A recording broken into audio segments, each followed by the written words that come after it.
जय हिंद प्यारे बच्चों, स्वागत है आपका उत्कृष्ट डिफेंस एकेडमी के इस प्यारे से यूट्यूब चैनल में। तो बच्चों, परिश्रम बैच की इस बेहतरीन सीरीज को आगे बढ़ाते हुए आज हम फिजिक्स के सेकंड चैप्टर को लेकर आए हैं, जिसका नाम है डायमेंशनल एनालिसिस यानी विमीय विश्लेषण। यहां से आपके एनडीए के एग्जाम में 2 से 3 क्वेश्चन देखने को मिलते हैं।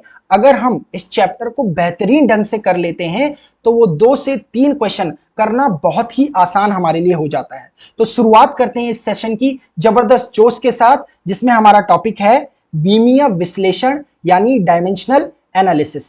देखिए, सबसे पहले ये समझ लेते हैं कि डायमेंशनल एनालिसिस होता क्या है। देखिए, डायमेंशनल एनालिसिस क्या है, इससे पहले हमने अपना चैप्टर यूनिट एंड मेजरमेंट किया हुआ था।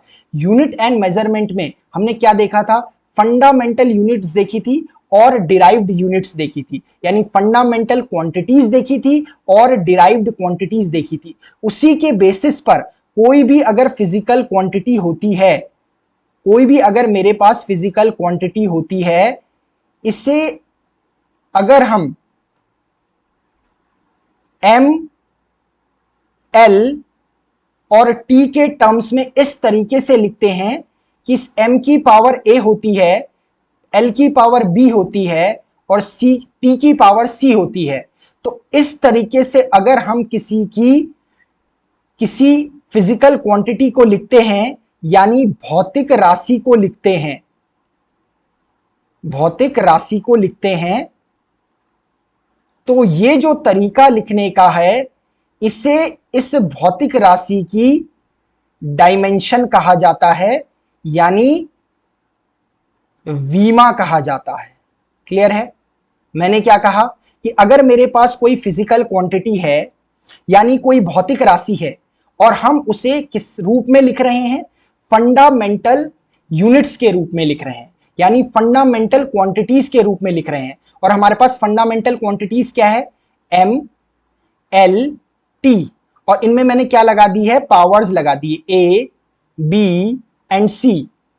जब इस तरीके से किसी फिजिकल क्वांटिटी को लिखा जाता है फंडामेंटल क्वांटिटीज के टर्म में विथ हैविंग सम पावर, कुछ ना कुछ घात होते हुए, तो इस तरीकों को कहते हैं डायमेंशनल एनालिसिस यानी विमीय विश्लेषण। और इसे जो लिखने का तरीका होता है, इसे लिखा जाता है एक कोष्टक में, ब्रैकेट में, m raise to the power a, l raise to the power b and t raise to the power c, इस तरीके से लिखा जाता है। अच्छा, अगर हम इसके एग्जाम्पल को देखें, अगर हम इसके एग्जाम्पल्स देखें, कुछ एग्जाम्पल्स देखते हैं इसके, किस तरीके से हम किसी भी फिजिकल क्वांटिटी को लिख सकते हैं विमीय विश्लेषण से, उसकी वीमा को। देखिए, ये हमारे पास है, मान लेते हैं हमारे पास वेलोसिटी है, वेलोसिटी यानी v इज इक्वल्स टू क्या होता है, डिस्प्लेसमेंट अपॉन टाइम।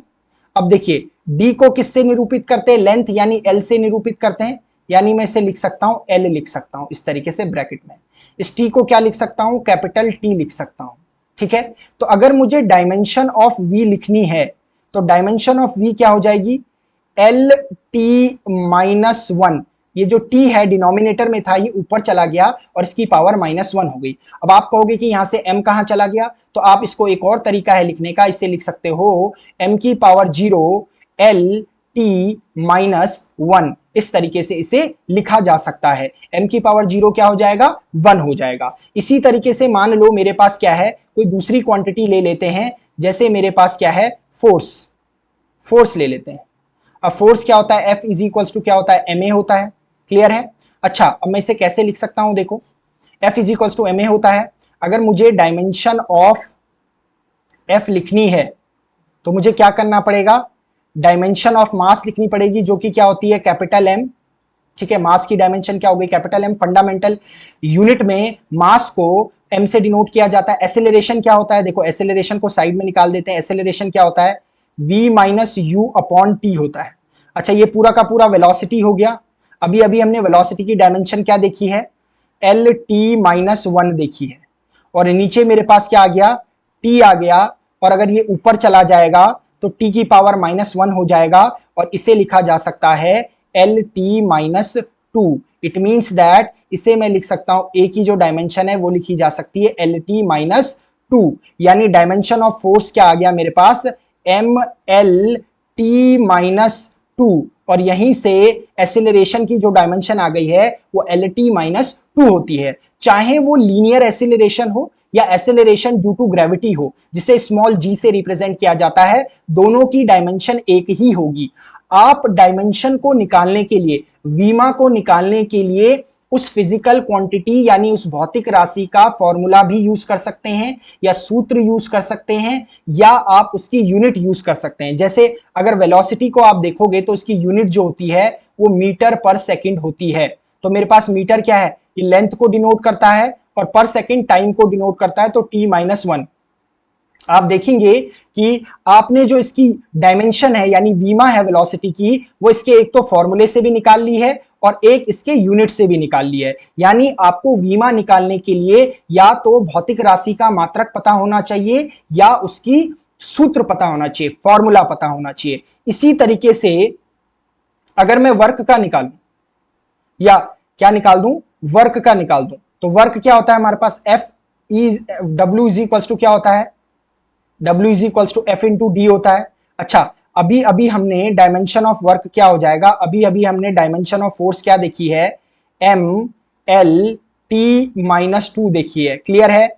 और वहीं D की डायमेंशन क्या देखिए, ये हमारे पास क्या सेपरेशन है, यानी हमारे पास क्या डिस्प्लेसमेंट है, तो L हो जाएगा। इसे अगर मैं निकालूंगा तो क्या आ जाएगा, ML2T-2, क्लियर है। तो इस तरीके से हमारे पास क्या होता है, किसी भी फिजिकल क्वांटिटी यानी भौतिक राशि के की वीमा को लिखा जाता है, यानी डायमेंशन को लिखा जाता है। इसके बाद आगे चलते हैं। देखिए, अब आपका जो एनडीए का एग्जाम है उसमें कुछ ऐसी फिजिकल क्वांटिटीज हम कह सकते हैं या कुछ ऐसे कांस्टेंट कह सकते हैं जिनके आपकी डायमेंशंस लिखने को आती ही आती है। तो उन्हें देख लेते हैं। सबसे पहले यहां से आपका क्वेश्चन बनता ही बनता है, जिसमें सबसे पहले मैंने ग्रेविटेशनल कांस्टेंट डाला हुआ है जिसे कैपिटल जी से रिप्रेजेंट किया जाता है। ये आपका एनडीए 2022 के एग्जाम में आया हुआ क्वेश्चन है कि ग्रेविटेशनल कांस्टेंट की यूनिट डायमेंशन निकालो। कैसे निकालते हैं, देखो हमें फॉर्मूला पता है, F is equals to capital G capital M small m over r square. ये फॉर्मूला किसका होता है, गुरुत्वाकर्षण बल का फॉर्मूला होता है, यानी ग्रेविटेशनल फोर्स का फॉर्मूला होता है। हमें किसकी डायमेंशन चाहिए, हमें कैपिटल G की डायमेंशन चाहिए। तो सबसे पहला काम, इसके लिए एक फॉर्मूला बना लो और उस फॉर्मूले के अकॉर्डिंग क्या करेंगे, हम इसकी डायमेंशन निकालेंगे। यानी capital G is equals to मैं लिख सकता हूं फोर्स इंटू r स्क्वायर, नीचे हो जाएगा कैपिटल M स्मॉल m। अच्छा, अब मैं अगर मुझे डायमेंशन निकालनी तो डायमेंशन ऑफ G क्या हो जाएगी, देखो फोर्स की डायमेंशन क्या होती है, अभी अभी हमने देखी थी MLT-2 होती है फोर्स की डायमेंशन। ये जो R है ये सेपरेशन बिटवीन द बॉडीज है, यानी ये लेंथ को रिप्रेजेंट कर रहा है। इसे L लिखा जाएगा, इसकी पावर 2 है तो इसकी पावर भी 2 आ जाएगी। होल अपॉन नीचे मास और मास है, यानी मास 2 टाइम है, इसका मतलब है m का स्क्वायर हो जाएगा, क्लियर है। अब अगर मैं इसे कैलकुलेट करूं तो मेरे पास capital G is equals to आ जाएगा, देखो ये m raise to the power 1 है, ये m raise to the power 2 है, ये ऊपर चले जाएगी तो 1 माइनस 2 हो जाएगा, तो मेरे पास आ जाएगा m की पावर -1, ये l की पावर 1 है, ये l की पावर 2 है, तो ये l का क्या हो जाएगा, क्यूब हो जाएगा, और ये हो जाएगा t की पावर -2। तो मेरे पास डायमेंशन ऑफ कैपिटल G यानी ग्रेविटेशनल कांस्टेंट आ जाएगा m raise to the power -1, l raise to the power 3, t raise to the power -2। पूछा गया क्वेश्चन है एनडीए के एग्जाम में अभी रिसेंटली 2022 में। तो ऐसी आपकी क्वांटिटीज जितनी भी मैंने ये important dimensions of physical quantity वाला टॉपिक डाला हुआ है, इसमें जो भी आपकी डायमेंशन में निकाल रहा हूं, जिस भी क्वांटिटी की डायमेंशन निकाल रहा हूं, it is very important for your upcoming NDA exam. तो इनको बहुत आप बेहतरीन ढंग से देखें कि कैसे मैं इनको निकाल रहा हूं। देखिए, एक और इंपॉर्टेंट भौतिक राशि हमारे पास आ गई है, कोफिशिएंट ऑफ विस्कोसिटी। क्या है ये, श्यानता का गुणांक। इसे ईटा से रिप्रेजेंट किया जाता है, अगर आपको याद होगा तो क्लास 11th में आपने पढ़ा होगा। अच्छा, आपके पास जो विस्कोसिटी यानी विस्कस फोर्स का फॉर्मूला होता है, एक विस्कस फोर्स होता है, श्यान बल जिसे कहते हैं, विस्कस फोर्स आपके पास होता है। इसके लिए फॉर्मूला होता है F is equals to 6 pi eta R V. क्या होता है formula, F is equals to 6 pi eta R V. अब आपको किसकी डायमेंशन निकालनी है बेटा? ईटा की डायमेंशन निकालनी है, तो ईटा के लिए फॉर्मूला पहले बना दो।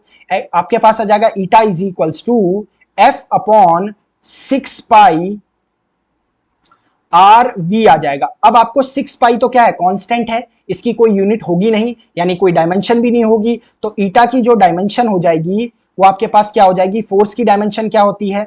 अभी अभी देखी थी, M L T minus two. Clear है? अब नीचे आपके पास किसकी डायमेंशन आ जाएगी? आर यानी एल हो जाएगा, लेंथ है वो हमारे पास, और वी यानी वेलोसिटी है, तो ये आ जाएगा एल टी माइनस वन आ जाएगा। यानी आपके पास जो ईटा की डायमेंशन आ जाएगी वो आ जाएगी, देखो एम नीचे है ही नहीं तो एम मेरे पास एम आ जाएगा, नीचे देखो एल है, एल स्क्वायर हो जाएगा, और यहाँ पे एल की पावर वन है, तो एल की पावर वन माइनस टू यानी एल की पावर माइनस वन आ जाएगा। क्लियर है? टी की पावर माइनस टू, ये टी की पावर माइनस वन है, ये ऊपर जाके टी की पावर प्लस वन हो जाएगा, तो टी की power minus two plus one कितना आ जाएगा? माइनस वन आ जाएगा। तो ये आपके पास कोफिशिएंट ऑफ विस्कोसिटी का डायमेंशन यानी वीमा हो जाएगी, शांता के गुणांक का वीमा हो जाएगी आपके पास। अगला हमारे पास देखिए क्वेश्चन क्या है, अगला हमारे पास जो क्वांटिटी है वो है परमिटिविटी ऑफ फ्री स्पेस। इसे एप्सिलॉन नॉट से रिप्रेजेंट किया जाता है। वेरी इंपॉर्टेंट, मार्क कर लीजिए, वेरी इंपॉर्टेंट क्वांटिटी, जिसके आपके अपकमिंग एग्जाम एनडीए के एग्जाम में आने की पॉसिबिलिटी 100% है। देखिए ये कहां से निकल सकता है? आपने क्लास 12th में इलेक्ट्रोस्टैटिक फोर्स पढ़ा होगा, उस इलेक्ट्रोस्टैटिक फोर्स का फॉर्मूला क्या था? F is equals to 1 upon 4 pi epsilon naught dot Q1 Q2 over R square. यहां से आपको एप्सिलॉन नॉट का फॉर्मूला सबसे पहले निकालना पड़ेगा, उसी के अकॉर्डिंग आप इसकी डायमेंशन निकाल सकते हो। यही आपके पास क्या है? ये एप्सिलॉन नॉट ही आपके पास जो है वो परमिटिविटी ऑफ फ्री स्पेस है। यानी एप्सिलॉन नॉट कितना हो जाएगा? 1 upon 4 pi capital F dot Q1 Q2 over R square है। अब देखो यहां पर फोर्स है, यहां पर चार्जेस है, देखो चार्जेस का देख लेते हैं करके कि इसकी डायमेंशन क्या होती है। देखो हमारे पास करंट के लिए हमने फॉर्मूला पढ़ा है कि I is equals to q upon t. आवेश क्या है हमारे पास? Rate of flow of charge, rate of flow of charge यानी आवेश के प्रवाह की दर को धारा कहते हैं। यहां से मैं क्या निकाल सकता हूं? क्यू निकाल सकता हूं, यानी चार्ज निकाल सकता हूं, आवेश निकाल सकता हूं। क्यू इज इक्वल्स टू ये आई टी हो जाएगा, और जो आपका आई होता है इसकी डायमेंशन कैपिटल ए से लिखी जाती है। तो अगर मैं क्यू की डायमेंशन लिखूं तो क्यू की डायमेंशन क्या आ जाती है? ए और टी आ जाती है। क्या है क्यू की डायमेंशन? चार्ज की डायमेंशन क्या है? ए टी है आपके पास। तो इसका मतलब है कि एप्सिलॉन नॉट की डायमेंशन जो हो जाएगी उसे मैं कैसे लिख सकता हूं? 1 अपॉन फोर्स की डायमेंशन, फोर्स की डायमेंशन क्या होती है? M L T minus two, और एक क्यू की डायमेंशन क्या हो गई? ए टी हो गई, यानी दो क्यू की डायमेंशन कितनी हो गई? ए का स्क्वायर और टी का स्क्वायर होल अपॉन आर। आपके पास क्या है? सेपरेशन बिटवीन द चार्जेस, यानी लेंथ को डिनोट कर रहा है, तो इसका मतलब ये फंडामेंटल क्वांटिटी लेंथ हो जाएगी और लेंथ का स्क्वायर हो जाएगा। अब अगर मैं इसे क्या करूं? कैलकुलेट करूं, तो एप्सिलॉन नॉट की जो डायमेंशन है वो मेरे पास क्या हो जाएगी? देखो m एक ही है डिनोमिनेटर में, ये ऊपर चला जाएगा, तो इसका मतलब ये बन जाएगा मेरे पास m की पावर माइनस वन। अब l देख लेते हैं, l यहाँ पे 1, l की पावर 2, l की पावर क्या हो जाएगी? 1 प्लस 2 3 हो जाएगी, ऊपर कोई l है नहीं, तो इसका मतलब l की पावर माइनस 3 हो जाएगा। ये t की पावर माइनस 2 है, ये t की पावर 2 है, ये ऊपर जाकर t की पावर माइनस 2 इसके साथ ऐड हो जाएगा, तो ये t की पावर क्या हो जाएगा? 4 हो जाएगा। और एक आपके पास a स्क्वायर बचा, एक आपके पास a स्क्वायर बचा, यानी एप्सिलॉन नॉट की आपके पास डायमेंशन क्या हो गई है? m minus one, l minus three और t की पावर 4 ए स्क्वायर। ये आपके पास क्या हो गई है? Dimension of permittivity of free space, यानी निर्वात की विद्युतशीलता का बीमा हो गई है। क्लियर है? अगली देखिए फिजिकल क्वांटिटी हमारे पास क्या है? इलेक्ट्रिक कंडक्टेंस, जिसे हम बोलते हैं विद्युत चालन, इसे कैपिटल जी से डिनोट किया जाता है। ठीक है, इसमें कंफ्यूजन ना करें, जो आपका ग्रेविटेशनल कांस्टेंट होता है उसे भी कैपिटल जी से डिनोट किया जाता है, और जो आपका इलेक्ट्रिक कंडक्टेंस होता है उसे भी कैपिटल जी से डिनोट किया जाता है। अच्छा, इलेक्ट्रिक कंडक्टेंस क्या होता है? It is the reciprocal of resistance. Resistance का व्युत्क्रम होता है ये। देखो तो मेरे पास क्या है, इलेक्ट्रिक कंडक्टेंस को G से डिनोट करते हैं, इसका फॉर्मूला होता है 1/R। क्लियर है, वेरी क्लियर। अब देखो आप कैसे निकालोगे इसे। देखो R की आपको डायमेंशन तो नहीं पता है, लेकिन R का फॉर्मूला तो पता है। R का फॉर्मूला तो आपको पता है। आपको क्या लिख सकते हैं इसे, V is equal to IR, आपको ओम्स लॉ से पता है। यहां से आप क्या लिख सकते हैं, R is equal to V/I लिख सकते हैं। क्लियर है। अच्छा, अगर आपने ये V देखा होगा तो ये पोटेंशियल डिफरेंस है, और पोटेंशियल डिफरेंस क्या होता है, W/Q होता है। क्या होता है, W/Q होता है। पोटेंशियल डिफरेंस क्या होता है, work done per unit charge.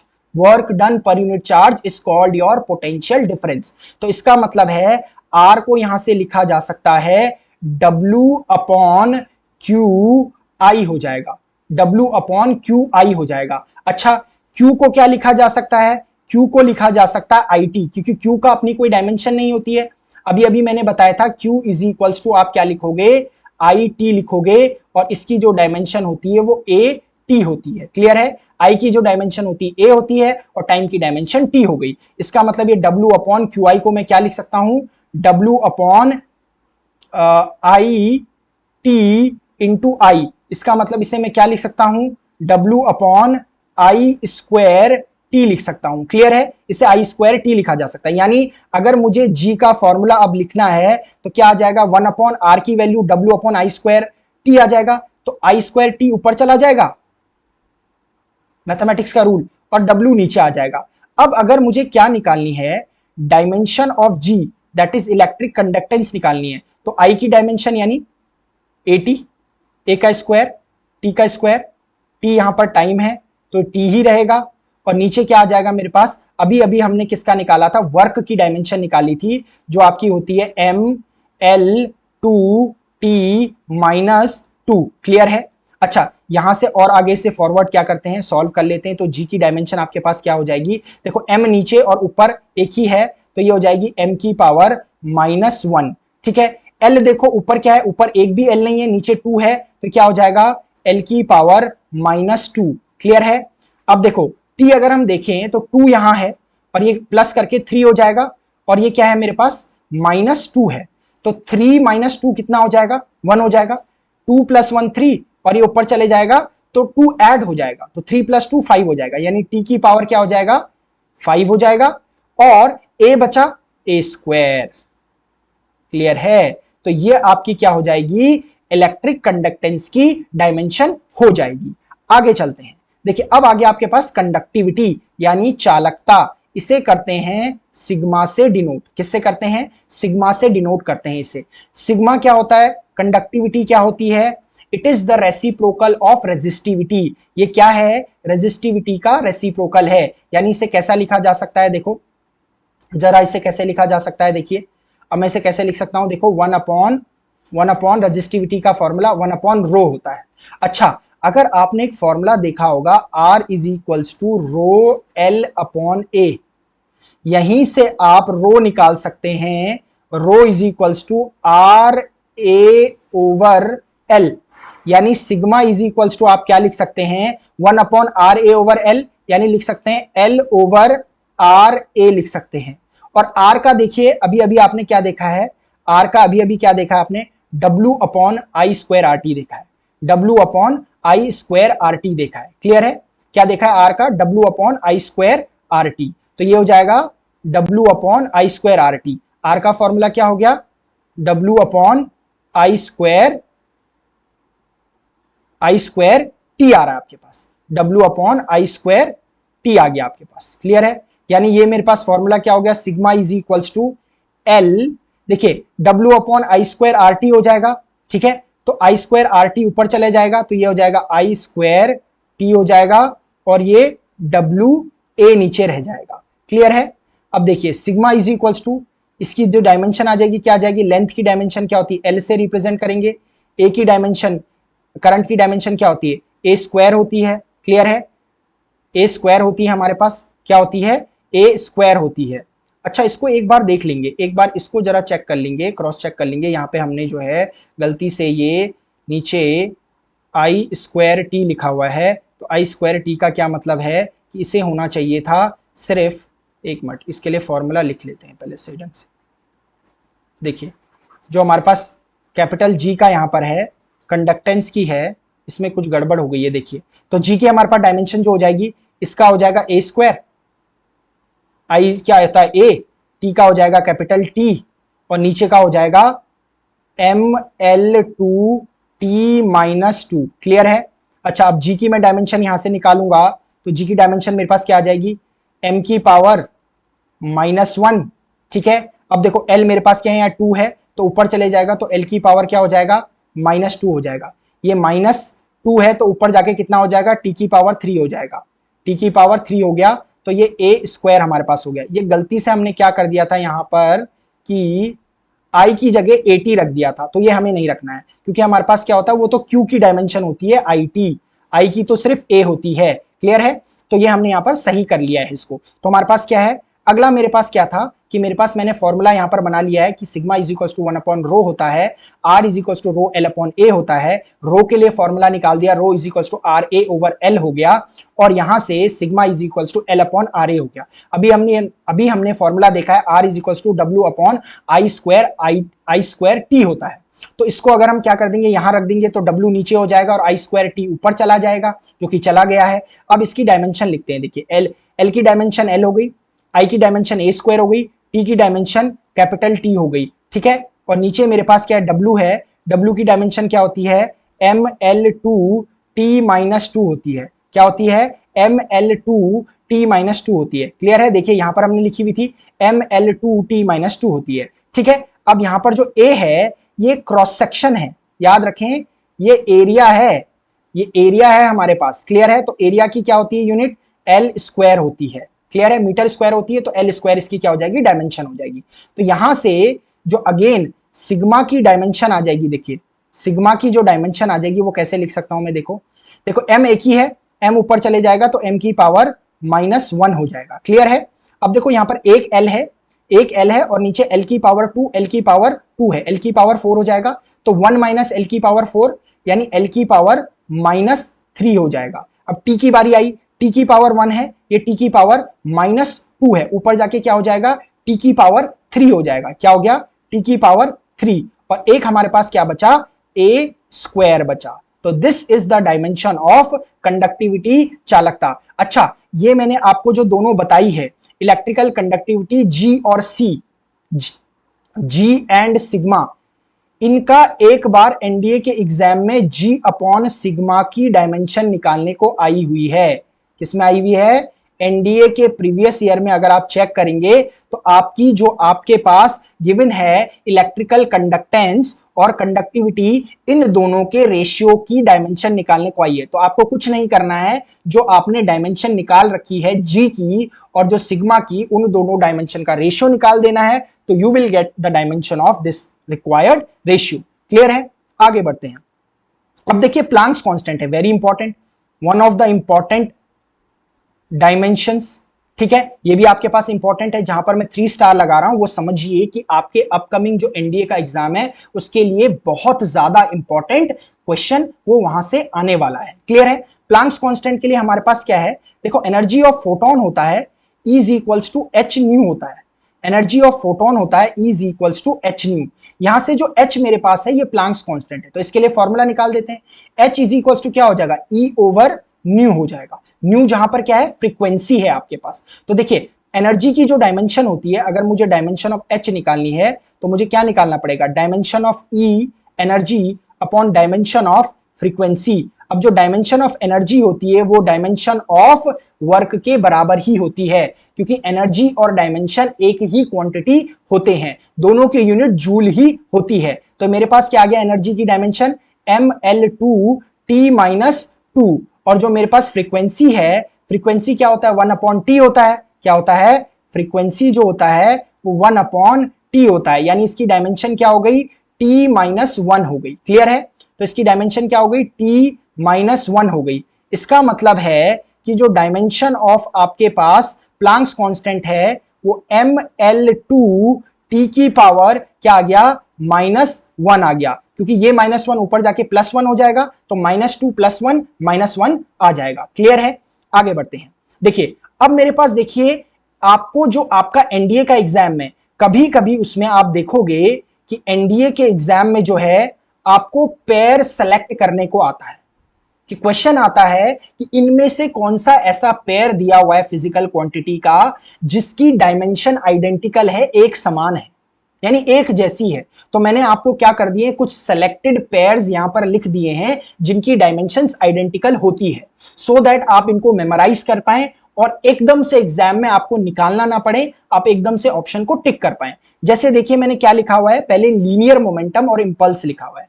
अब देखिए लीनियर मोमेंटम क्या होता है, पी होता है, P is equals to M V होता है, ठीक है, P is equals to M V होता है। अगर मैं डायमेंशन ऑफ लीनियर मोमेंटम निकालूं तो m की डायमेंशन क्या होती है, मास है कैपिटल M, वेलोसिटी है v, LT -1, इसका मतलब है डायमेंशन ऑफ लीनियर मोमेंटम हो जाएगा MLT -1। क्लियर है? वहीं मेरे पास क्या है, इंपल्स है, इंपल्स को I से डिनोट करते हैं और इंपल्स का फॉर्मूला होता है F इंटू टी। क्या होता है, F into T, force into time. अगर मैं इंपल्स की डायमेंशन निकालूं, अच्छा इंपल्स को हिंदी में आवेग कहते हैं और लीनियर मोमेंटम को रेखीय संवेग कहते हैं।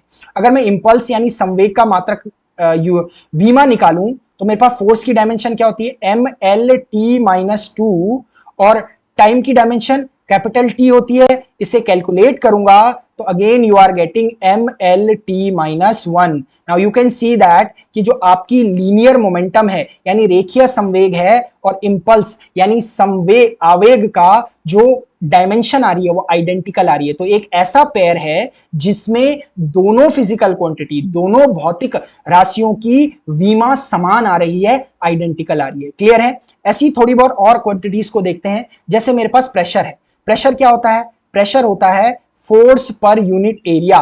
प्रेशर क्या होता है, फोर्स पर यूनिट एरिया। अगर इसकी डायमेंशन निकालूं तो क्या आ जाएगी, फोर्स की डायमेंशन MLT -2 और नीचे मेरे पास क्या एरिया है, एरिया की डायमेंशन क्या होती है, L स्क्वायर होती है। यानी प्रेशर की डायमेंशन आ क्या गई मेरे पास, M L की पावर -1 T की पावर -2। ऐसे मेरे पास क्या है, स्ट्रेस है जिसे बोलते हैं हम तनाव। स्ट्रेस भी क्या होता है, फोर्स पर यूनिट एरिया होता है। इसको भी अगर मैं निकालूंगा तो अगेन वही MLT -2 whole upon L square और अगेन मेरे पास क्या आ जाएगा, ML की पावर -1 T की power -2। Now you can see that कि जो प्रेशर और स्ट्रेस है दोनों ऐसी फिजिकल क्वांटिटी, ऐसी भौतिक राशियां हैं जिनकी विमाएं समान आ रही है, आइडेंटिकल आ रही है। क्लियर है? ऐसे ही देखो इंपॉर्टेंट हमारे पास पेयर, देखो एक मैंने और लिखा है थ्रस्ट, टेंशन एंड फोर्स। क्या है मेरे पास, थ्रस्ट, टेंशन एंड फोर्स। ये हमारे पास जो है तीनों क्वांटिटीज जो है, थ्रस्ट, टेंशन एंड फोर्स, तीनों ही क्या है हमारे पास, फोर्स की तरह ही एक्ट करती है। जो हमारे पास थ्रस्ट है वो हमारे पास होता है किसी एरिया पे अगर कोई फोर्स परपेंडिकुलरली एक्ट कर रहा है, force perpendicularly acting on a surface is known as thrust. यानी एक तरीके से थ्रस्ट क्या है, फोर्स ही है। टेंशन की अगर हम बात करें तो टेंशन भी आपका क्या होता है, फोर्स ही होता है, और फोर्स तो आपका पास फोर्स ही है। तो फोर्स की अगर आप डायमेंशन निकालो तो क्या आ जाएगी, MLT -2 आ जाएगी, MLT -2 आ जाएगी। थ्रस्ट की डायमेंशन, टेंशन की डायमेंशन और फोर्स की डायमेंशन एक जैसी ही होती है। क्लियर है? अब देखिए मैंने यहां पर और फिजिकल क्वांटिटीज लिखी हुई है। वर्क हो गया आपका पास, एनर्जी हो गई, एनर्जी मैकेनिकल एनर्जी हो, चाहे चाहे हीट एनर्जी हो, चाहे लाइट एनर्जी हो, किसी भी प्रकार की एनर्जी हो, किसी भी प्रकार की ऊर्जा हो, सबकी डायमेंशन एक ही होती है। चाहे आप टॉर्क ले लो, बल आघूर्ण ले लो, कपल ले लो, बल युग्मक ले लो, इनमें से कोई भी क्वांटिटी देखो, वर्क को आप क्या लिखते हो, F इंटू डी लिखते हो। यानी अगर आप डायमेंशन निकालोगे तो डायमेंशन फोर्स की क्या होती है, MLT -2 होती है, और जो आपके पास D है उसकी डायमेंशन L होती है। इसका मतलब वर्क की डायमेंशन क्या हो गई, ML2T -2 हो गई। क्लियर है? इसी तरीके से अगर आप एनर्जी की डायमेंशन निकालोगे, चलो कोई भी एनर्जी देख लेते हैं, हाफ mv² देख लेते हैं, काइनेटिक एनर्जी देख लेते हैं। ठीक है, काइनेटिक एनर्जी का अगर मैं डायमेंशन निकालूं तो ये मेरे पास मास है, मास यानी m हो गया, और ये v है, यानी velocity L T minus one होता है और इसकी पावर 2 होती है, यानी ये मेरे पास आ गया m l की पावर 2 t की पावर माइनस 2। देखो हमारे पास क्या आ रही है, डायमेंशन आइडेंटिकल आ रही है।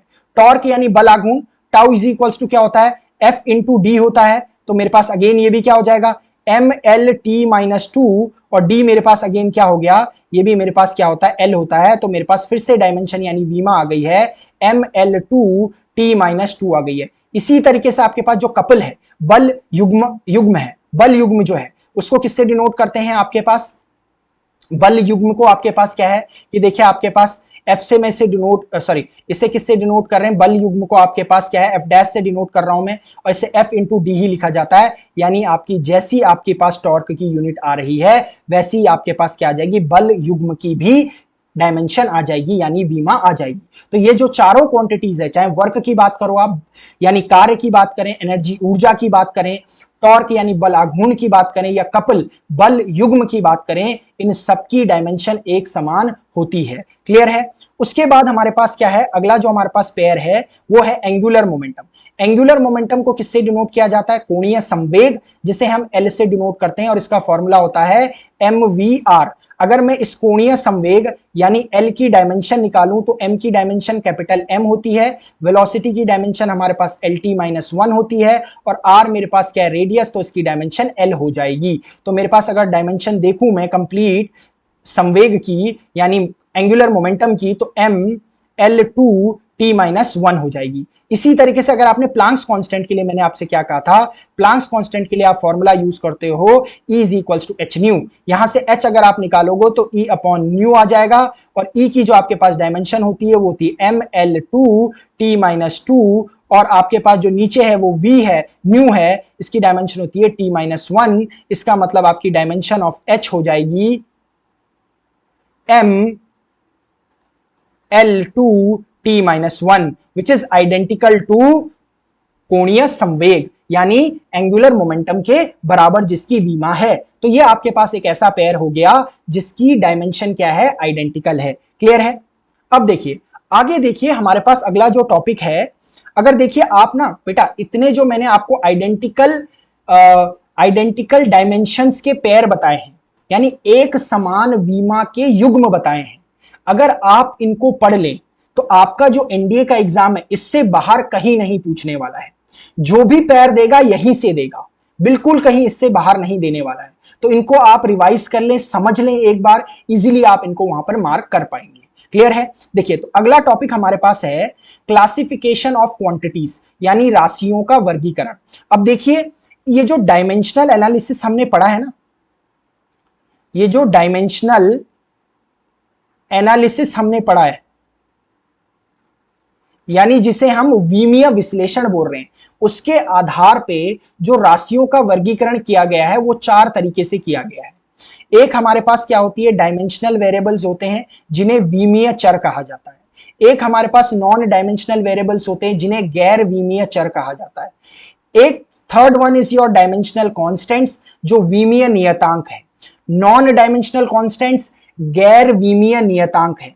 तो ये चारों जो आपकी राशियों का वर्गीकरण है, ये किस आधार पे किया गया है, ये विमीय विश्लेषण के आधार पर किया गया है, यानी डायमेंशनल एनालिसिस के बेसिस पर किया गया है।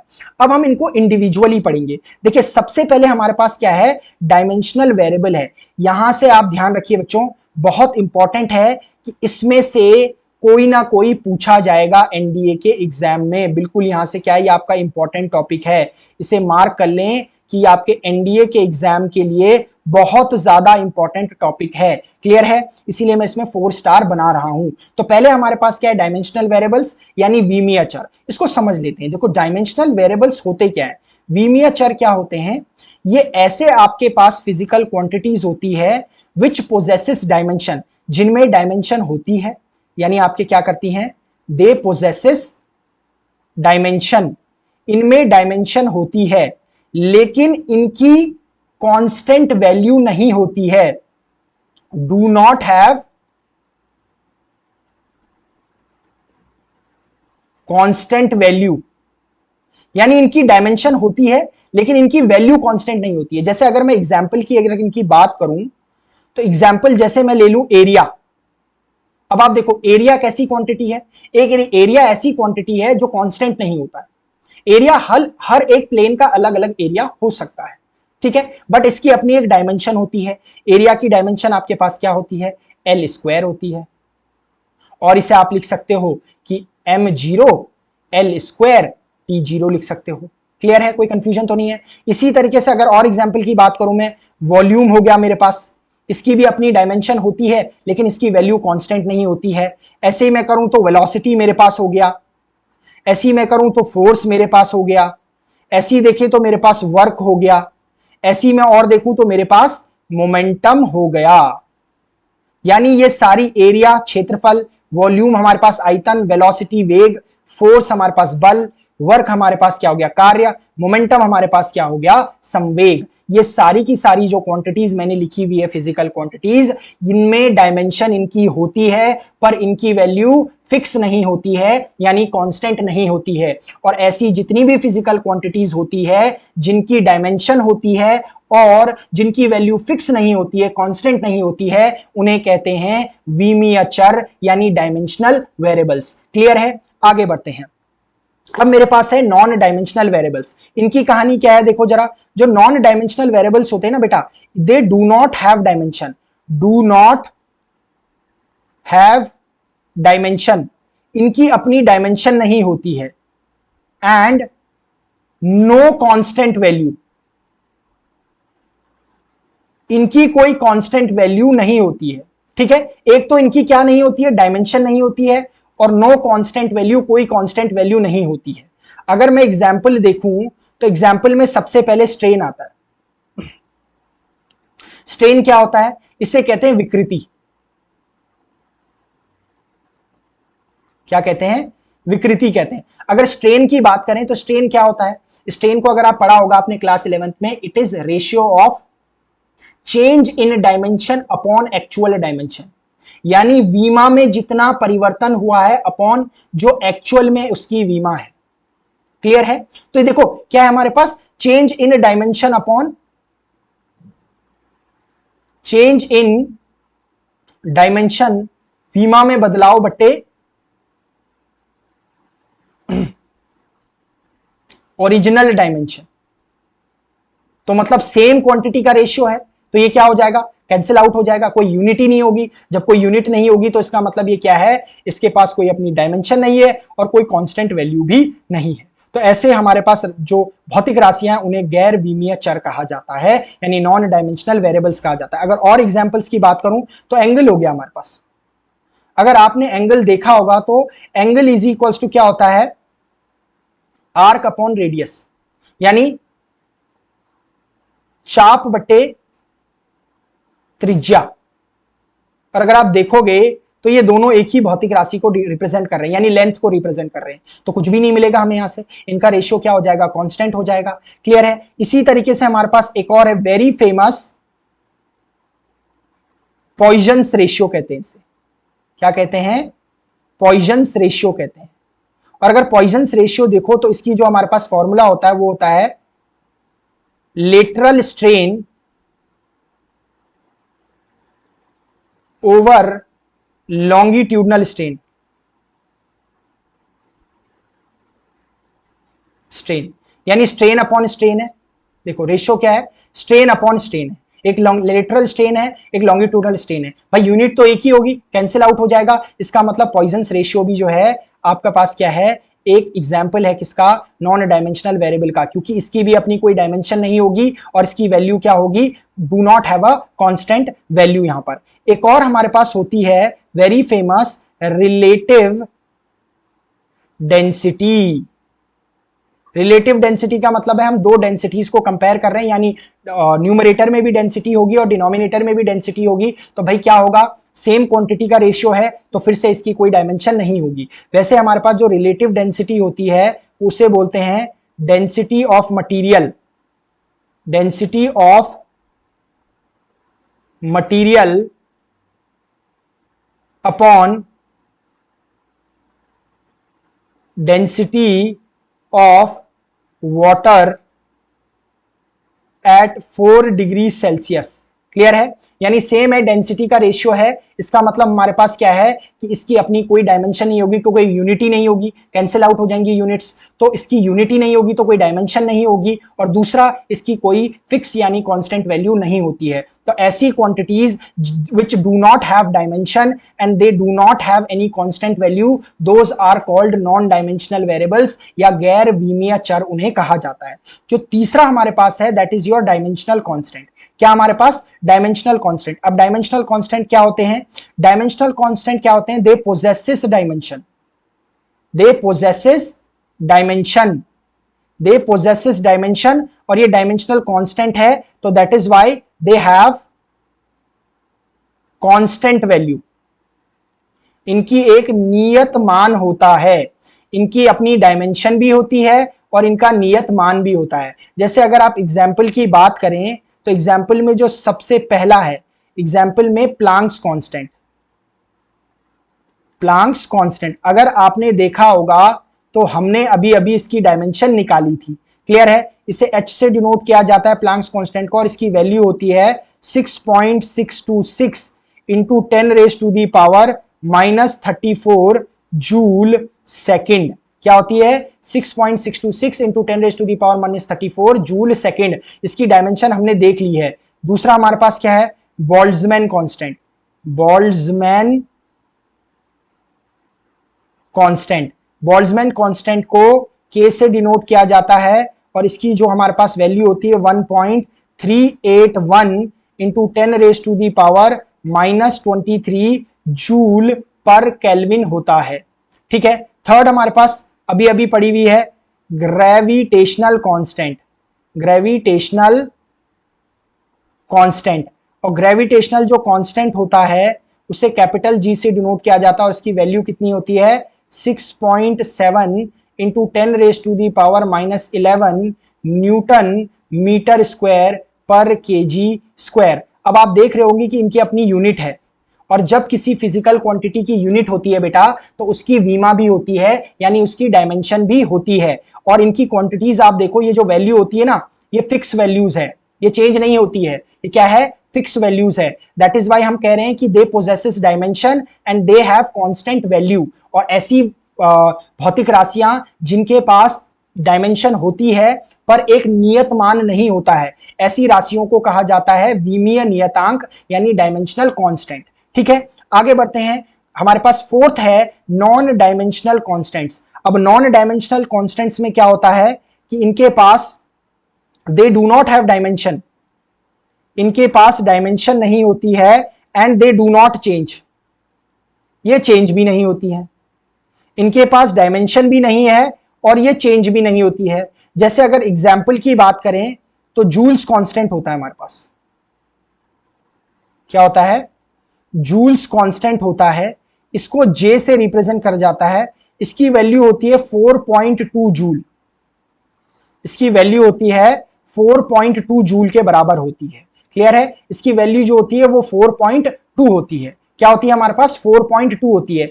ऐसे ही हमारे पास प्योर नंबर्स जो होते हैं, प्योर नंबर्स मतलब 1, 2, 3 ऐसे ही सो ऑन, ये सारी क्वांटिटीज कैसी हैं, ये हमारे पास नॉन डायमेंशनल कांस्टेंट है, ना ही इनकी वीमा है, ना ही इनका क्या है मेरे पास डू नॉट चेंज, ये चेंज भी नहीं हो सकता। 1 तो 1 ही रहेगा, 2 तो 2 ही रहेगा, 3 तो 3 रहेगा। जैसे मेरे पास अगर देखूं तो पाई एक वैल्यू है, एक्सपोनेंशियल की भी अपनी वैल्यू एक फिक्स होती है। तो ये सारी क्वांटिटीज कैसी क्वांटिटीज है, ये क्वांटिटीज हमारे पास कैसी क्वांटिटीज है, ये हमारे पास नॉन डायमेंशनल कांस्टेंट्स है, यानी इनकी ना तो डायमेंशन होती है, they neither have the dimension nor they change their value, ये अपनी वैल्यू भी चेंज नहीं कर सकते। तो इन्हें क्या कहा जाता है, नॉन डायमेंशनल कांस्टेंट्स कहा जाता है। इसके बाद हमारे पास आ जाता है uses of dimension, dimensional analysis. क्या आ जाता है हमारे पास, यूजेस ऑफ डायमेंशनल एनालिसिस, यानी विमीय विश्लेषण के उपयोग। क्या आ जाते हैं, विमीय विश्लेषण के उपयोग आ जाते हैं। कहां इस डायमेंशनल एनालिसिस का यूज किया जा रहा है, इसको देखते हैं। देखिए तो किसमें यूज किया जा रहा है, to check the correctness of an equation, यानी भौतिक समीकरण की शुद्धता की जांच करना। यानी अगर कोई फिजिकल क्वांटिटी, फिजिकल इक्वेशन लिखी गई है, यानी भौतिक समीकरण लिखी गई है, तो क्या वो सही है या गलत है, ये चेक किया जाता है डायमेंशनल एनालिसिस से। To convert units of one system into units of other system, एक प्रणाली की इकाइयों को दूसरी प्रणाली की इकाइयों में परिवर्तित करना, यानी एक सिस्टम ऑफ यूनिट से दूसरी सिस्टम ऑफ यूनिट्स में कन्वर्ट करना। जैसे अगर हम किसी क्वांटिटी को एसआई सिस्टम से सीजीएस सिस्टम में कन्वर्ट कर रहे हैं या सीजीएस सिस्टम से एसआई सिस्टम में कन्वर्ट कर रहे हैं, तो ये भी डायमेंशनल एनालिसिस यानी विमीय विश्लेषण की सहायता से किया जा सकता है। तीसरा हमारे पास है to establish the relation among various physical quantities, यानी जो वेरियस फिजिकल क्वांटिटीज होती हैं, बहुत सारी भौतिक राशियां होती है, उनमें एक फिजिकल रिलेशन बनाना, यानी विभिन्न भौतिक राशियों के बीच संबंध स्थापित करना। अब इनको जरा अलग अलग देख लेते हैं। जैसे हमारे पास क्या है, to check the correctness of an equation, भौतिक समीकरण की शुद्धता की जांच करना। ठीक है, कैसे करते हैं देखिए, इसके लिए क्या यूज किया जाता है, प्रिंसिपल ऑफ होमोजेनिटी यूज किया जाता है, यानी एक रूपता के सिद्धांत को यूज किया जाता है। अब सबसे पहला प्रश्न उठता है कि भैया एक रूपता का सिद्धांत है क्या, प्रिंसिपल ऑफ होमोजेनिटी है क्या। प्रिंसिपल ऑफ होमोजेनिटी कहता है कि अगर आपको कोई फिजिकल इक्वेशन दे रखी है, फिजिकल इक्वेशन दे रखी है, यानी कोई भौतिक समीकरण दे रखी है, तो उस भौतिक समीकरण में जितने भी टर्म्स होंगे उन सब की डायमेंशन आइडेंटिकल होगी, एक समान होगी।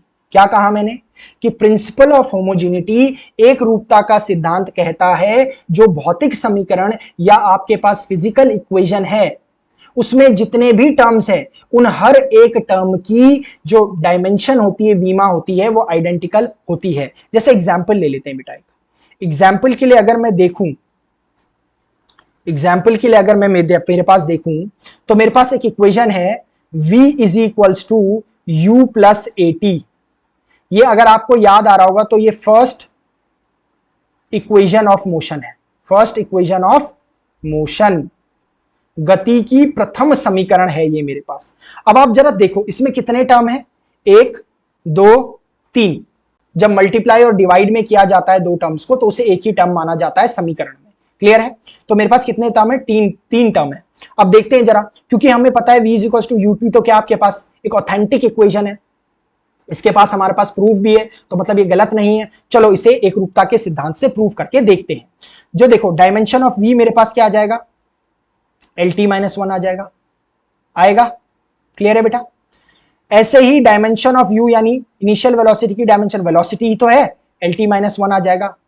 ऐसे ही मैं डायमेंशन ऑफ AT अगर देखूं तो A की डायमेंशन क्या होती है, LT माइनस 2 होती है और T की डायमेंशन T होती है, तो इसका मतलब है इसकी AT की जो डायमेंशन आ जाएगी LT माइनस 1 आ जाएगी।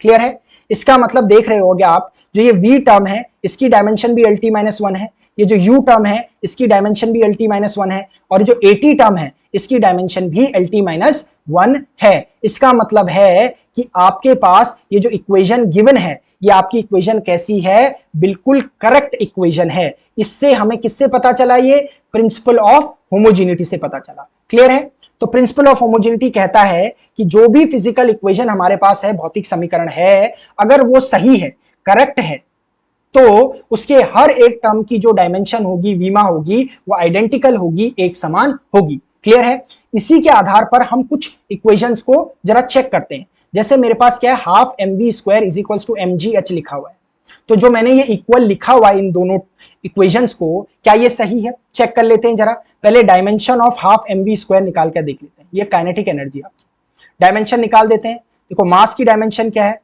m हो जाएगा, m इस क्या है मेरे पास यहाँ पर मास है। वेलोसिटी की डायमेंशन क्या होती है, LT माइनस 1 होती है, उसकी पावर क्या है, होल पावर 2 है।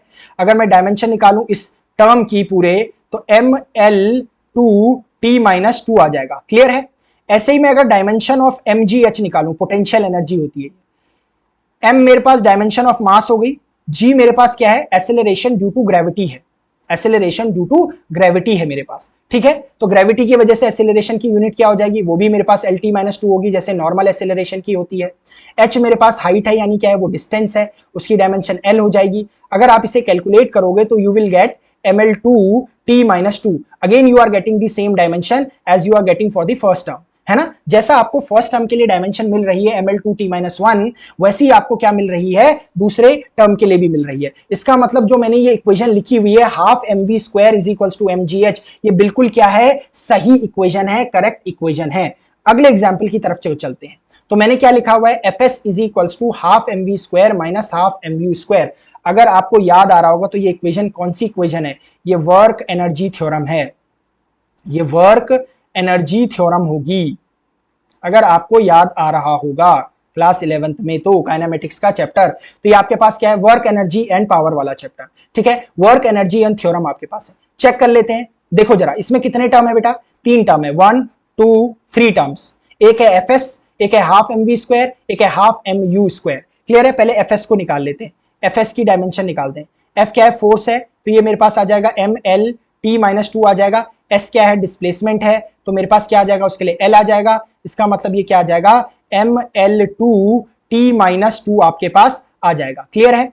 ऐसे ही मैं अगर हाफ mv² को चेक करूं, हाफ mv² में देखो m इज फॉर मास, तो मास की डायमेंशन हो जाएगी कैपिटल M और v की डायमेंशन हो जाएगी lt-1 की पावर 2। इसका मतलब ये मेरे पास डायमेंशन कितनी हो जाएगी, ml2t-2। अगेन सेम आ रही है देखो। ऐसे ही मैं हाफ mu² की निकालूंगा तो बात एक ही है, चाहे हाफ mv² कहो चाहे हाफ mu² कहो, ये क्या है आपके पास फाइनल काइनेटिक एनर्जी है क्योंकि इसमें v यूज हो रहा है। ये आपके पास क्या है, ये आपके पास इनिशियल काइनेटिक एनर्जी क्योंकि इसमें u यूज हो रहा है, तो इसकी भी डायमेंशन क्या आ जाएगी, ml2t-2। देखो जरा तीनों टर्म की हमारे पास जो डायमेंशन आ रही है वो आइडेंटिकल आ रही है बेटा। तो अगर ये एक समान डायमेंशन आ रही है तो इसका तात्पर्य है कि ये जो इक्वेशन लिखी हुई है स्क्रीन पर ये एकदम करेक्ट इक्वेशन है। आगे बढ़ते हैं। देखो इसी से रिलेटेड जो क्वेश्चन आपके एनडीए के एग्जाम में आता है, मैंने एक प्रॉब्लम यहां पर रखी हुई है वंडरवॉल्स इक्वेशन के टर्म में, बहुत फेमस इक्वेशन है और यहां से आपका ये क्वेश्चन आया हुआ भी है बहुत सारे एग्जाम में, तो इसको आप ध्यान से देखेंगे। कितने टाइम ये सीडीएस के एग्जाम में आया हुआ है, एयरफोर्स के एग्जाम में आया हुआ है, एक्स एंड वाई जो आपके पास होता है एग्जाम, ठीक है। नेवी का जो एग्जाम होता है आपके पास, एसएसआर होता है एक एग्जाम, उसमें भी ये क्वेश्चन आया हुआ है कितने टाइम, और एनडीए के एग्जाम में भी देखा गया क्वेश्चन है, तो बहुत फेमस क्वेश्चन है, इसलिए मैंने ये प्रॉब्लम आपके सामने रखी हुई है। क्लियर है। तो देखो यहां पर जो P है ना, वो P जो है वो प्रेशर को डिनोट कर रहा है। टर्म्स को देख लेते हैं पहले। P जो प्रेशर यानी दाब को डिनोट कर रहा है, V जो आपके पास है वो आपके पास वॉल्यूम यानी आयतन को डिनोट कर रहा है। क्लियर है। और ये जो टर्म है R जो आपके पास है वो गैसियस कांस्टेंट है, क्या है, गैसेस कांस्टेंट है। और जो आपका T है ये आपके पास क्या है, टेम्परेचर है यानी तापमान है। क्लियर है। अब देखो जरा मैं यहां पर प्रिंसिपल ऑफ होमोजेनिटी यूज करूंगा, एक रूपता का सिद्धांत यूज करूंगा। देखो मेरे को अगर दिखाई दे रहा होगा तो यहां पर एक इक्वेशन ये है, एक इक्वेशन ये है। क्लियर है। मुझे ए और बी का क्या निकालना है, यहां पर डायमेंशन निकालनी है, यानी ए और बी की वीमा निकालनी है। क्लियर है। अब देखो एक इक्वेशन ये है और एक इक्वेशन ये है, ठीक है। तो ये मेरे पास दो अलग अलग इक्वेशन है, तो मैं इन दोनों में इंडिविजुअली क्या लगाऊंगा, यहां पर एक रूपता का सिद्धांत लगाऊंगा, यानी प्रिंसिपल ऑफ होमोजेनिटी यहां पर अप्लाई करूंगा। तो इसका मतलब है जो डायमेंशन ऑफ P होगी वही dimension of A upon V² होगी। क्लियर है। क्योंकि इस इक्वेशन में दो टर्म है P और A अपॉन V², तो P और A अपॉन V² की जो डायमेंशन होगी, वीमा होगी, वो एक समान होगी। क्लियर है। तो देखो जरा मुझे तो डायमेंशन ऑफ A निकालनी है, तो dimension of A is equals to क्या हो जाएगा, dimension of P into dimension of V²। Clear है। डायमेंशन ऑफ P क्या होता है मेरे पास, देखो डायमेंशन ऑफ P मेरे पास क्या होता है, देखो डायमेंशन ऑफ P, एक बार इसे देखिए जरा, इसको थोड़ा सा रब कर लेते हैं, थोड़ा सा गड़बड़ हो गया यहां पर, एक बार देख लेते हैं। ठीक है। तो देखो मेरे पास क्या आ जाएगा, डायमेंशन ऑफ P क्या आ जाएगा, डायमेंशन ऑफ A आ जाएगी यहां पर, dimension of P multiplied by dimension of V²। अब देखिए प्रेशर हमने पढ़ा हुआ है कि फोर्स अपॉन एरिया, तो फोर्स अपॉन एरिया मतलब लिख लेते हैं dimension of force upon area, और वॉल्यूम क्या होता है, L³ होता है बेटा, क्या होता है, length into length into length होता है वॉल्यूम। तो मेरे पास क्या हो जाएगा, L³ हो जाएगा, लेकिन उसकी पावर क्या है, 2 है। अब यहां पर आप देख लो जरा, इसे देखो फोर्स की क्या डायमेंशन होती है, mlt-2 होती है, और जो नीचे एरिया लिखा हुआ है उसकी डायमेंशन क्या होती है, L² होती है। ये L की पावर 3 की पावर 2 है, तो ये L की पावर क्या हो जाएगा, 6 हो जाएगा, यानी डायमेंशन ऑफ A यहां से क्या आ जाएगी, डायमेंशन ऑफ A देखो अगर मैं लिखूंगा यहां से, तो देखो क्या आ जाएगी, dimension of A is equals to m तो एक ही है, l अब आप देख लो, l नीचे 2 है, इधर 1 है, ठीक है। तो यहां पर क्या हो जाएगा कि l की पावर 1 और ये l की पावर 6, तो ये मेरे पास हो जाएगा 7, 7 माइनस 2 कितना हो जाएगा, 5 हो जाएगा। तो l की पावर क्या हो जाएगा, 5 हो जाएगा, और t की पावर तो -2 है, तो इसका मतलब जो डायमेंशन ऑफ a है हो जाएगा m l raise to the power 5 t raise to the power -2। इसी तरीके से सेकंड इक्वेशन में देखो, जो डायमेंशन ऑफ v होगी वही डायमेंशन ऑफ b होगी, यानी dimension of b is equals to dimension of v, और v की डायमेंशन क्या बताई अभी, l क्यूब बताई, यानी dimension of b is equals to क्या हो जाएगी, l क्यूब हो जाएगी। यानी और इसे कैसा लिख सकते हैं, कभी कभी क्या होता है करके कि ऑप्शन में ऐसा भी दिया रहता है कि m की पावर 0, l की पावर क्यूब और t की पावर 0। क्लियर है। तो इस तरीके से एक वंडरवॉल इक्वेशन में मैंने आपको क्या निकालना सिखाया, ये जो कांस्टेंट्स a और b है इनकी डायमेंशन निकालना सिखाया। सेकंड प्रॉब्लम एक मैंने और रखी हुई है जो कि आपके एनडीए के एग्जाम के लिए बहुत फेमस इक्वेशन है, आईवी इक्वेशन है।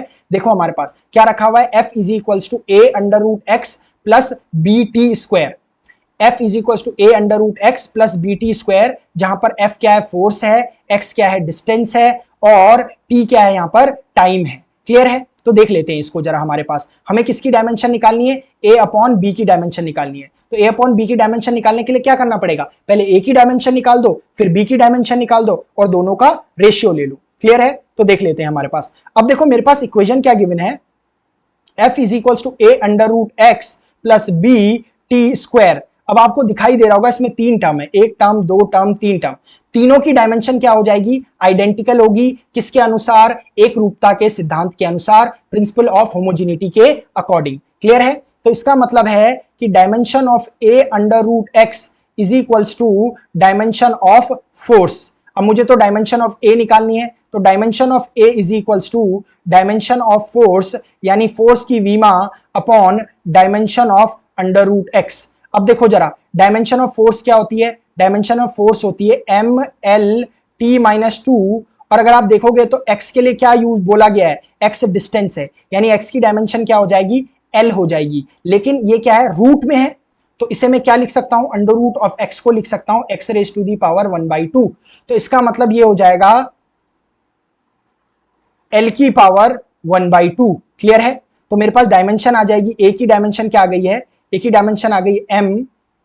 अब देखो l की पावर 1 है, ये l की पावर 1/2 है, ऊपर जाके -1/2 हो जाएगा, तो l की पावर 1 माइनस 1/2 की क्या हो जाएगा, l की पावर 1/2 t की पावर -2 हो गया, ये a की डायमेंशन आ गई। इसी तरीके से b की डायमेंशन क्या हो जाएगी, देखो dimension of f is equals to dimension of bt square हो जाएगी। क्लियर है। क्योंकि देखो हमारे पास एक रूपता के सिद्धांत के अनुसार f की डायमेंशन इसके भी इक्वल तो होगी, क्योंकि तीनों की डायमेंशन क्या होगी, आइडेंटिकल होगी, प्रिंसिपल ऑफ होमोजेनिटी के अकॉर्डिंग। तो dimension of b is equals to क्या आ जाएगा, dimension of f upon dimension of t square आ जाएगा। क्लियर है। यानी ये मेरे पास क्या आ गया, देखो यानी डायमेंशन ऑफ b मेरे पास क्या आ गया, डायमेंशन ऑफ b आ गया, फोर्स की डायमेंशन क्या आ गई, एम एल टी माइनस 2 हो गई, और जो मेरे पास नीचे टर्म है ये आ जाएगा t की पावर 2। इसका मतलब डायमेंशन ऑफ b मेरे पास क्या आ गया, डायमेंशन ऑफ b आ गया m l t की पावर -2 है, ये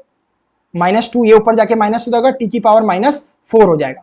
अब a अपॉन b की डायमेंशन का क्या निकालना है, dimension of a by b निकालना है, यानी डायमेंशन ऑफ a क्या है, m l की पावर 1/2 t की पावर -2 होल अपॉन क्या आ जाएगा, एम एल टी की पावर -4। क्लियर है। अगर मैं इसको कैलकुलेट करूंगा तो m से m कैंसिल आउट हो जाएगा, l की पावर 1/2 है, ये ऊपर जाके l की पावर -1 हो जाएगा, तो इसका मतलब l की पावर -1/2 हो जाएगा, और t की पावर ये पॉजिटिव 4 हो जाएगा, तो t की पावर क्या हो जाएगा, 2 हो जाएगा। तो this will be the value of a by b की डायमेंशन। क्लियर है। आगे चलते हैं। अब हमारे पास अगला क्या है, to convert unit of one system into the unit of other system, यानी एक प्रणाली की इकाई को दूसरी प्रणाली की इकाई में परिवर्तित करना। ये आपका क्या है, दूसरा एप्लीकेशन है विमीय विश्लेषण का, डायमेंशनल एनालिसिस का। इसको कैसे करते हैं देखिए, हमारे पास एक फॉर्मूला होता है इसके लिए, जहां पर हमारे पास क्या होता है कि हमें किसी एक सिस्टम से किसी दूसरे सिस्टम में कन्वर्ट करना हो। यानी जैसे कि हम एग्जाम्पल लूं कि एसआई सिस्टम से मैं किसी क्वांटिटी को सीजीएस में कन्वर्ट कर रहा हूं या सीजीएस से किसी क्वांटिटी को एसआई सिस्टम में कन्वर्ट कर रहा हूं। क्लियर है? यानी इसके लिए एक फॉर्मूला होता है, इस फॉर्मूले को मैं आपको बताता हूं। देखिए, इसके लिए एक फॉर्मूला होता है कि N2 is equals to N1 M1 upon M2 की power A into L1 upon L2 की power B into T1 upon T2 की पावर C हो जाएगा आपके पास। क्लियर है? ये आपके पास फॉर्मूला होता है किसी एक क्वांटिटी को दूसरी क्वांटिटी में कन्वर्ट करने का। देखोगे अगर आप जरा देखोगे, ये फॉर्मूला जो निकला है ये N1 U1 is equals to N2 U2 से निकला हुआ है, जो हमने अपने पहली वीडियो में देखा था। N1 U1 is equals to N2 U2 लिखा हुआ है। ये एक सिस्टम ऑफ यूनिट में क्या है, कोई फिजिकल क्वांटिटी है और यही सेम फिजिकल क्वांटिटी किसी दूसरी सिस्टम ऑफ यूनिट में रखी गई है। क्लियर है? तो देखो, इसका यूज करेंगे हम। एक एग्जाम्पल ले लेते हैं कि हमें किस में कन्वर्ट करना है, 1 न्यूटन इंटू डाइन कन्वर्ट करना है। क्या करना है? 1 न्यूटन इंटू डाइन कन्वर्ट करना है। जरा इसको देख लेते हैं। यानी हमें 1 न्यूटन को डाइन में कन्वर्ट करना है। अगर मैं न्यूटन की बात करूं तो हमारे पास होता है केजी मीटर पर सेकंड स्क्वायर होता है, और डाइन की अगर बात करूं तो होता है ग्राम सेंटीमीटर पर सेकंड स्क्वायर होता है। तो यानी बेसिकली हमें एसआई सिस्टम से सीजीएस सिस्टम में कन्वर्ट करना है। तो देखो, हमारे पास फॉर्मूला मैंने तुम्हें अभी अभी बताया है। ठीक है? ये फॉर्मूला हमारे पास क्या है, N2 is equals to N1 bracket के अंदर M1 अपॉन M2 की power A into L1 upon L2 की power B into T1 upon T2 की पावर C। अब सबसे पहले देखो, M1 M2 लिख देते हैं। ये M1 L1 T1 और N1, ये जो आपको गिवन है, यहाँ पे 1 न्यूटन गिवन है, तो ये आपको गिवन है। देखो, N1 आपको क्या गिवन है, N1 आपको 1 गिवन है, 1 न्यूटन। आपको ऐसी मास क्या गिवन है, देखो ये केजी गिवन है, 1 केजी। ऐसी आपको लेंथ क्या गिवन है, L1 क्या गिवन है, 1 मीटर गिवन है। ऐसी आपको टाइम T1 क्या गिवन है, 1 सेकंड गिवन है। N2 आपको कैलकुलेट करना है। M2 आपको क्या गिवन है, वो 1 ग्राम गिवन है आपको। L2 आपको क्या गिवन है, 1 सेंटीमीटर गिवन है। T2 आपको क्या गिवन है, 1 सेकंड गिवन है। अब मुझे N2 निकालना है। देखो, N2 के लिए फॉर्मूला क्या हो जाएगा, N2 is equals to N1 M1 upon M2। M1 upon M2 का क्या मतलब है, यानी 1 केजी अपॉन 1 ग्राम की पावर A। अब आप कहोगे A क्या है, देखो आपके पास ये 1 न्यूटन जो है ये फोर्स है, और इसकी डायमेंशन क्या होती है, M L T माइनस 2 होती है। यानी M की पावर की वजह से यहां पर A की वैल्यू 1 है, B की वैल्यू L की पावर की वजह से 1 है, और जो C की वैल्यू है वो -2 है। यही वैल्यूज हम यहां पर रखेंगे, तो की पावर 1 हो जाएगा। ऐसे ही मेरे को क्या दे रखा है, 1 मीटर अपॉन 1 सेंटीमीटर दे रखा है, इसकी पावर भी 1 हो जाएगा। ऐसे ही मेरे को क्या दे रखा है कि 1 सेकंड अपॉन 1 सेकंड की पावर -2 दे रखा है। अगर आप देखोगे, मुझे N2 निकालने के लिए क्या करना पड़ेगा, N1 की वैल्यू 1 गिवन है। देखो, मुझे एसआई सिस्टम को सीजीएस में कन्वर्ट करना है, तो ये जितनी क्वांटिटीज यहां लिखी हुई है इन सबको सीजीएस में लिख दो बेटा। 1 ग्राम को 10 raise to the power, 1 KG को 10 raise to the power 3 gram upon, ये तो सीजीएस में पहले से ही है नीचे वाला, और पावर 1 को नहीं भी लिखेंगे तो चलेगा। 1 मीटर का मतलब क्या है, 10 raise to the power 2 centimetre CGS में लिख दिया, और नीचे तो सेंटीमीटर में है, और ये तो खैर कैंसिल आउट हो जाएगा, और 1 की power anything will be equal to 1। अब आप देखोगे कि ग्राम से ग्राम कैंसिल आउट हो जाएगा, सेंटीमीटर से सेंटीमीटर कैंसिल आउट हो जाएगा। इसका मतलब N2 इज इक्वल्स टू 10 की पावर 3 मल्टीप्लाइड बाई 10 की पावर 2 इज इक्वल्स टू 10 की पावर 5। और ये आपको पता होगा कि जो आपके पास 1 न्यूटन होता है वो 10 raise to the power 5 dyne के इक्वल ही होता है। क्या होता है, 1 न्यूटन जो होता है 10 raise to the power 5 dyne के इक्वल होता है। एनडीए में आया हुआ क्वेश्चन है, डायरेक्टली पूछा गया है कि 1 न्यूटन कितने डाइन के बराबर होता है, तो 1 newton is equals to 10 raise to the power 5 dyne होता है। क्लियर है? इस तरीके से आप इस मेथड को यूज कर सकते हो। यहां पर मैंने आपको सेकंड एक और क्वेश्चन दे रखा है, 1 जूल इज इक्वल्स टू अर्ग में आपको कन्वर्ट करना है। किसमें कन्वर्ट करना है? 1 जूल इज इक्वल्स टू अर्ग, यानी 1 जूल क्या है? वर्क की एसआई यूनिट है, और अर्ग क्या है? वर्क की सीजीएस यूनिट है। तो इसका मतलब मुझे 1 जूल को अर्ग में कन्वर्ट करना है कि कितने अर्ग के इक्वल होता है। 1 जूल आपके पास क्या होता है? आपके पास देखो जरा, यहां पर N1 कितना गिवन है? 1 गिवन है। अगर आप देखोगे तो M1 आपके पास क्या गिवन है? 1 kg गिवन है। ये सब कुछ सेम लिखा जाता है। ऐसे ही L1 क्या गिवन है? 1 मीटर गिवन है, मान लेते हैं आप। और T1 क्या गिवन है? आपके पास 1 सेकेंड गिवन है। ऐसे N2 आपको क्या करना है? कैलकुलेट करना है, जो वैल्यू यहां पर आएगी न्यूमेरिकल वैल्यू अर्ग के आगे। M2 क्या गिवन होगा? सीजीएस सिस्टम में 1 ग्राम। L2 क्या गिवन होगा? 1 सेंटीमीटर। और T2 क्या गिवन होगा? Again 1 second. अब क्योंकि ये वर्क है, तो वर्क की आपके पास क्या होती है? डायमेंशन क्या होती है? ML2 T की पावर -2। तो इसका मतलब A की जगह पे 1 है, B की जगह पे 2 है, और C की जगह पे -2 है। क्लियर है? तो मेरे पास N2 क्या आ जाएगा? N2 इज इक्वल्स टू क्या हो जाएगा? N1। ठीक है, M1 क्या है? 1 kg अपॉन 1 ग्राम की पावर 1। A हो गया 1 मीटर अपॉन 1 सेंटीमीटर की पावर 2। ऐसे ही है 1 सेकेंड अपॉन 1 सेकेंड की पावर -1। ये तो कैंसिल आउट हो जाएंगे। अब इन सबको क्या करो? N2 is equals to N1 की वैल्यू 1 दे रखी है, 1 ग्राम को 1 kg को लिखा जा सकता है 10 raise to the power 3 gram upon 1 gram की पावर 1 नहीं भी लिखेंगे तो चलेगा। और 1 मीटर को लिखा जा सकता है 10 raise to the power 2 centimetre upon मेरे पास कितना हो जाएगा? 1 सेंटीमीटर की पावर 2 हो जाएगा। 1 सेंटीमीटर से सेंटीमीटर कैंसिल, ग्राम से ग्राम कैंसिल, और ये मेरे पास N2 इज इक्वल्स टू हो जाएगा 10 की पावर 3 मल्टीप्लाइड बाई 2 2 जार 4 हो जाएगा 10 की पावर 4, यानी equals to 10 raise to the power आपके पास क्या आ जाएगा? 7 आ जाएगा। इसका मतलब है कि 1 joule is equals to 10 raise to the power 7 erg होता है। याद रखेंगे कि 1 joule is equals to 10 raise to the power 7 erg होता है। बिल्कुल याद रखना है, क्योंकि ऐसा ही क्वेश्चन आपके एनडीए में पूछा गया है। एनडीए में पूछा गया क्वेश्चन है। तो इस तरीके से आप क्या कर रहे हैं? कन्वर्जन ऑफ यूनिट कर रहे हैं एक सिस्टम से दूसरे सिस्टम में। अब लास्ट जो इसका एप्लीकेशन है वो है to establish the relation among various physical quantities. हालांकि यहां से आपका क्वेश्चन एनडीए में आना पॉसिबल नहीं है, बिकॉज ये आपका सब्जेक्टिव क्वेश्चन होता है, सब्जेक्टिव पार्ट है। इसमें आप क्या करते हो कि मान लो आपके पास क्या है? F is equals to ma एक फॉर्मूला है। आप इसे क्या कर सकते हो? इसे आपने according to Newton second law proof क्या होगा? According to Newton second law proof क्या होगा?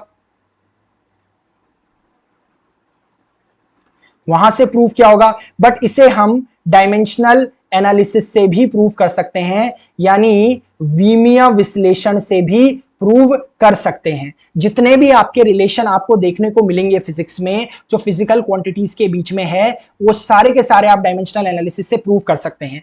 एक एग्जांपल जैसा मैंने यहां पर ले रखा है, इसको दिखा देते हैं। हालांकि यहां से क्वेश्चन आपके एनडीए के एग्जाम में नहीं आता है। क्लियर है? Using the method of dimension drive an expression for the centripetal force F।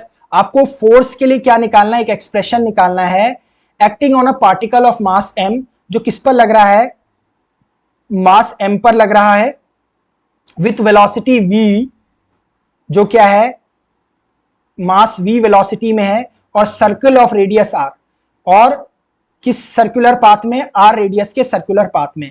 विमीय विधि का उपयोग करके त्रिज्या r के एक वृत्त में v वेग से गतिमान m द्रव्यमान के एक कण पर लगने वाले अभिकेंद्रीय बल F के लिए एक अभिव्यक्ति प्राप्त करें। अब देखो, अभिकेंद्र बल क्या होता है? जब सर्कुलर मोशन हो रहा होता है ना, सेंटर की तरफ को बॉडी पर एक फोर्स, बॉडी सेंटर की तरफ को एक फोर्स लगा रही होती है उस सर्कल के, उसे कहा जाता है सेंट्रीपिटल फोर्स, यानी अभिकेंद्र बल। अब देखो, अब सबसे पहले क्या करते हैं? आपको F के लिए फॉर्मूला निकालना है mvr के टर्म्स में, यानी F जो है वो डिपेंड कर रहा है m पर, v पर, r पर। अब देखो, डिपेंडेंसी दो प्रकार की होती है, एक तो डायरेक्टली प्रोपोर्शनल होता है और एक इनवर्सली प्रोपोर्शनल होता है। तो हम सबसे पहले लेट कर लेते हैं कि जो F है वो डायरेक्टली प्रोपोर्शनल टू m है। ये जो F है directly proportional to m raise to the power a है, ये f जो है directly proportional to v raise to the power b है, और जो f है ये directly proportional to r raise to the power c है। क्लियर है, ये डिपेंडेंसी हमने लेट कर ली है। ठीक है, अब मैं क्या लिख सकता हूं, उनको तीनों को एक साथ लिख सकता हूं कि f is directly proportional to m raise to the power a, v raise to the power b, r raise to the power c।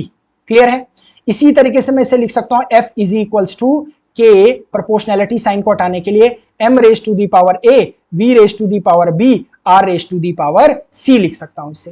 Clear है, कोई कंफ्यूजन तो नहीं है। अब देखो मैं दोनों तरफ की डायमेंशन को इक्वेट कर देता हूं। देखो अगर मैं लेफ्ट हैंड साइड की डायमेंशन देखूं तो लेफ्ट हैंड साइड की जो डायमेंशन हो जाएगी वो डायमेंशन ऑफ फोर्स है, यानी मेरे पास क्या हो जाएगी m l t माइनस 2 हो जाएगी। क्लियर है ना, इसे इक्वेशन नंबर 1 लेट कर लेते हैं। ठीक है, m l t माइनस 2 हो जाएगी। ऐसे ही राइट हैंड साइड की डायमेंशन क्या हो जाएगी, देखो डायमेंशन ऑफ m क्या होता है, कैपिटल M होता है, और इसकी पावर क्या हो जाएगी a हो जाएगी। ऐसे ही वेलोसिटी है, यहां पर वेलोसिटी की डायमेंशन क्या होती है, lt माइनस 1 की पावर b हो जाएगी। ऐसे ही मेरे पास r क्या है, लेंथ के लिए यूज हो जाएगा, रेडियस है तो की पावर c हो जाएगी। और इसे मैं क्या लिख सकता हूं, इसे मैं लिख सकता हूं m की पावर a, l की पावर b और l की पावर c, तो l की पावर b प्लस c और t की पावर क्या आ जाएगा माइनस b आ जाएगा। अब देखो अगर मैं कंपेयर करूं, comparing powers of left hand side and right hand side dimension. ठीक है, अगर इनकी कंपेयर करूं तो आप देखो m की जगह 1 है तो यानी a इज इक्वल्स टू क्या हो जाएगा 1 हो जाएगा, b यहां पर -1 है और यहां पर -2 है, यानी क्या आ जाएगा minus b is equals to -2, यानी b इज इक्वल्स टू मेरे पास क्या आ जाएगा 2 आ जाएगा, b इज इक्वल्स टू क्या आ जाएगा 2 आ जाएगा, a इज इक्वल्स टू 1 आ गया। अब मुझे अगर c निकालना है तो b प्लस c आपके पास क्या है l के लिए इज इक्वल्स टू 1 है, तो b कितना दे रखा है 2 दे रखा है, प्लस c आपके पास है इज इक्वल्स टू क्या हो जाएगा 1 हो जाएगा। ठीक है, और ये मेरे पास क्या हो जाएगा c इज इक्वल्स टू -1 हो जाएगा। अगर आप इन वैल्यूज को a b c को इक्वेशन नंबर 1 में पुट करेंगे तो क्या आ जाए आपके पास f is equals to k, m की पावर क्या है 1 है तो क्या आ जाएगा 1 आ जाएगा, नहीं भी लिखेंगे चलेगा। v की पावर क्या है 2 है आपके पास, क्या आ गया आपके पास 2 आ गया आपके पास, क्या आ गया 2 आपके पास आ रखा है। ठीक है, तो 2 आ गया, और ऐसी r की पावर क्या आ गया c यानी -1, यानी f इज इक्वल्स टू क्या लिखा जा सकता है k mv² अपॉन r। यही तो आपका क्या होता है सेंट्रीपिटल फोर्स होता है, यानी f is equals to mv² upon r, यही आपका क्या होता है अभिकेंद्र बल होता है। तो यहीं पर बेटा हमारा जो है आपका डायमेंशनल एनालिसिस यानी विमीय विश्लेषण चैप्टर पूरा होता है। इतना चैप्टर अगर आप पढ़ लोगे तो आपका जो एनडीए का जितना भी पोर्शन यहां से आता है 2 या 3 क्वेश्चन वो बिल्कुल कंप्लीटली यहां से लग जाएगा, बिल्कुल बाहर से नहीं आएगा। ठीक है, तो आपका क्या काम है, आप इस पूरी वीडियो को ध्यान से देखेंगे, ध्यान से हर एक कंसेप्ट को पढ़ेंगे, और मैंने बिल्कुल इसको बहुत पैटर्न में बना रखा है सो दैट क्या हो कि एनडीए के एग्जाम में जो यहां से क्वेश्चन आने वाला है वो एग्जैक्टली यहीं से फंसे। क्लियर है, तो मिलते हैं आपको नेक्स्ट वीडियो में। Till then keep studying. जय हिंद।